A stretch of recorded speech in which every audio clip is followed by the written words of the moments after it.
Kami dari kelompok 6 akan membahas tentang dampak miskomunikasi dalam kesalahan pengarsipan. Perkenalkan, nama saya Muhammad Akmalul Asafar.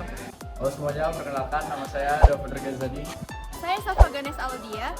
Nama saya Naura Aulia Eriasti. Perkenalkan, saya Isan Ramadan Sari dari kelas C mata kuliah pengantar ilmu komunikasi bersama Bu Tari.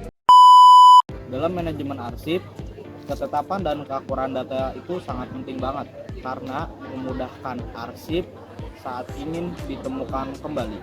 Dalam proses ini tuh nggak cuma satu orang doang, tapi memerlukan berbagai banyak pihak, mulai dari arsiparis, pegawai hingga pengguna. Disinilah komunikasi menjadi kunci utama. Tapi sayangnya dalam praktiknya komunikasi masih dianggap sepele, padahal bisa berdampak besar banget ke dalam sistem pengarsipan.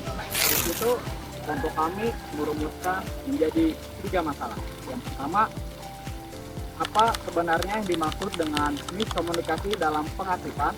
Yang kedua, bagaimana komunikasi verbal dan non-verbal bisa berdampak atau bisa memicu kesalahan? Yang ketiga, apa dampak yang ditimbulkan dari miskomunikasi tersebut? Supaya lebih jelas, kita mulai penjelasannya dari pengertian yang akan dijelaskan oleh rekan saya. Miskomunikasi adalah kondisi ketika pesan yang disampaikan itu nggak sama dengan yang diterima. Misalnya, pengirim bermaksud untuk mengirim A, ternyata yang diterima oleh sang penerima adalah B. Hal ini biasanya terjadi karena banyak hal seperti penyampaian yang kurang jelas, perbedaan persepsi, atau bahkan karena nggak ada feedback atau konfirmasi ulang. Nah, dalam kegiatan pengarsipan, komunikasi verbal sangat sering terjadi.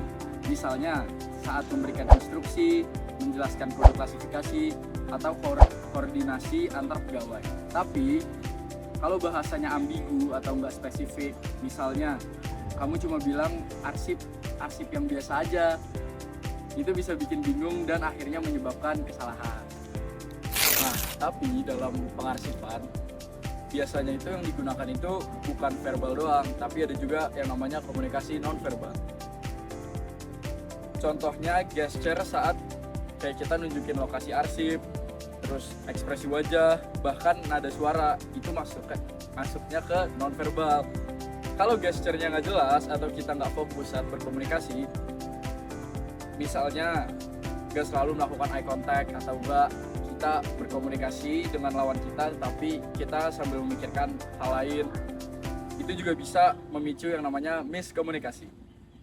Nah, sekarang kita masuk ke contoh nyata yang sering terjadi di lapangan yuk. Kalau dilihat dari praktik di lapangan, miskomunikasi itu cukup sering terjadi, walaupun sering tanpa disadari.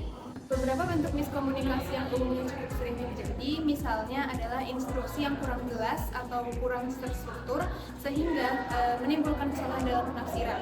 Lalu, asumsi bahwa lawan bicara sudah memahami apa yang disampaikan, tapi pada kenyataannya belum tentu. Juga perlunya konfirmasi ulang itu juga menjadi faktor yang penting.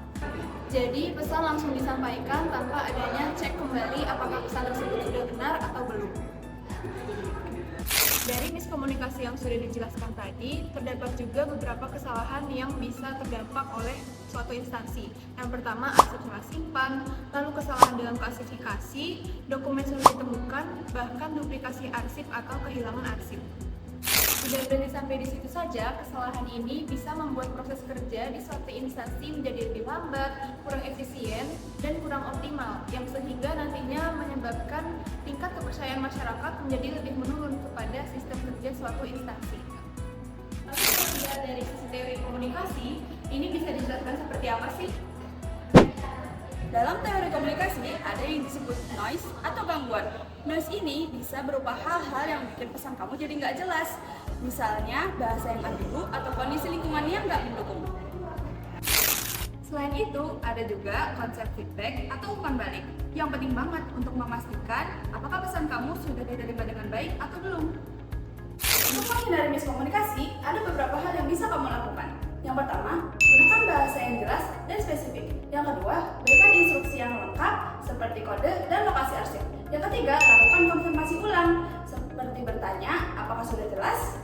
Dan yang keempat, perhatikan komunikasi nonverbal seperti sikap dan gestur tubuh. Intinya, komunikasi itu bukan cuma soal menyampaikan, tapi juga memastikan apakah pesan kamu benar-benar dipahami atau tidak. Sebagai penutup, kami akan menyampaikan kesimpulan dari pembahasan ini.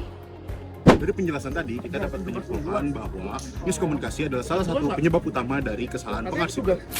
Miskomunikasi dapat terjadi melalui komunikasi verbal maupun nonverbal. Dampaknya tidak hanya ke arsip saja, tetapi ke efisiensi kerja. Jadi, komunikasi yang efektif bukan hanya sebagai pelengkap, tetapi menjadi kunci utama dalam pengolahan arsip yang baik. Karena komunikasi yang efektif dapat mengurangi kesalahan, meningkatkan ketertiban arsip, dan meningkatkan kualitas pelayanan arsip.